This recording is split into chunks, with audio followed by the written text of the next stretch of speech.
আৰু এই সেক্টৰত আমি বহুতখিনি ভাল কৰিব পৰা প্ৰয়োজন আছে আৰু আমি ভাবোঁ কৰিব পাৰিম। বিগত সময়খিনি কথা আমি ক'ব খোজা নাই, গতিকে আহি থকা দিনত আমাৰ এগ্ৰিকালচাৰ সেক্টৰত যাতে যথেষ্ট উন্নত হয় আৰু আমি বহুতখিনি ইতিমধ্যে আমাৰ চিফ ডাঙৰীয়াই কৈছে, আমাৰ বুজে ছাৰেও কৈছে আৰু আমিও কৈছোঁ যে এগ্ৰিকালচাৰ সেক্টৰত আমি এটা আমূল পৰিৱৰ্তন আনিব পাৰিম আৰু এগ্ৰিকালচাৰ সেক্টৰটোৰ জৰিয়তে আদাৰ BTCত যিবিলাক এনেকুৱা ধৰণৰ সমস্যা আছে আমি এইবিলাক সমাধানৰ এটা সমাধান বা ৰাস্তা এটা আমি পাম বুলি ভাবোঁ।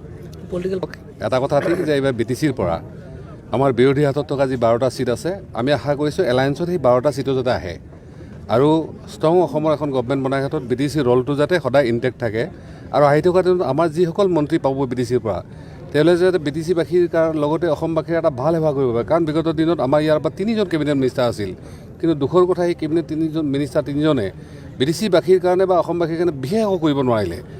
সেই ক্ষেত্ৰত আমি আশা কৰিছোঁ প্ৰথম হ'ল আমি পজিটিভলি আমি কেনেকৈ ছিটকেইটা উলিয়াব পাৰোঁ আৰু আহিল মানে কাৰ কেনেকুৱা এলায়েন্স হ'ব। অলৰেডি আমিও 3-4টা ছিটত দাবী কৰিছোঁ, UPPলৈও কৰিছে বা BJPও কৰিছে, কিন্তু আছে মাত্ৰ 12টা ছিট BTC কেন্দ্ৰিক। গতিকে তাত আমি চাইছোঁ যে এই কথাটোৰ বিতৰ্কৰ পৰা আমাৰ মূল উদ্দেশ্য যে ফালৰি কাটা নাযায় আৰু বিশেষকৈ আপোনালোকে দেখিছে যে BTCত এতিয়া আগৰ ধৰণৰ মানে ৰাইজৰ মাজত ডিভিজন বা সেইটো কোনো নিবিচাৰে।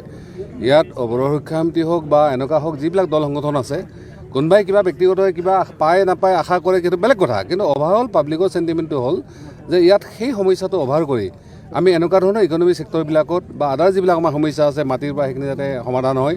অলৰেডি আমাৰ BTC লেভেলৰ কথাখিনি হৈছে, অতি শীঘ্ৰে ইলেকশ্যনৰ আগে মাটিৰ সম্পৰ্কত বা বিভিন্ন বৰ্ডৰ সম্পৰ্কত এটা যুগান্তকাৰী সিদ্ধান্ত কিছুমান হ'ব গৈ আছে বা হৈছে অলৰেডি, কিন্তু এনাউন্সমেণ্টটো বাকী আছে।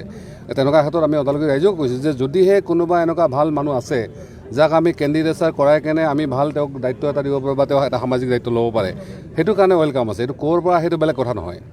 তেনেকুৱা ক্ষেত্ৰত আমি স্পষ্টবাদী আশাবাদী যে আমি BTCৰ পৰা যি 12জন প্ৰতিনিধি যাব সেইকেইজনে ভাল প্ৰতিনিধি হয়, সেইকেইজন যাতে হয় গোটেই অসমৰ আমি যিটো চাইছোঁ যে হয়তো এইবাৰ এলায়েন্সৰ চৰকাৰে হ'ব, এইখন যিখন চৰকাৰ আছে হয়তো এইখনে কিছু ৰদ বদল হ'ব, কিন্তু কণ্টিনিউ হোৱাৰ সম্ভাৱনা কিন্তু 100% আছে নিশ্চিতভাৱে। কাৰণ হেৰিত BJPত আছে আৰু আমাৰতো আৰু BTCৰ কাৰণে কোনো বিকল্প ৰাস্তা নাই, কাৰণ তেওঁলোকৰ চেণ্ট্ৰেল ষ্টেট আছে বা আমাৰ এখন এলায়েন্স চৰকাৰ আছে। আৰু এফালে কংগ্ৰেছৰ আৰু ARDFৰ মিত্ৰতা, আনফালে কিন্তু কা বিৰোধী এটা চক্ৰ আছুৰ লগত আছে, কি ক'ব?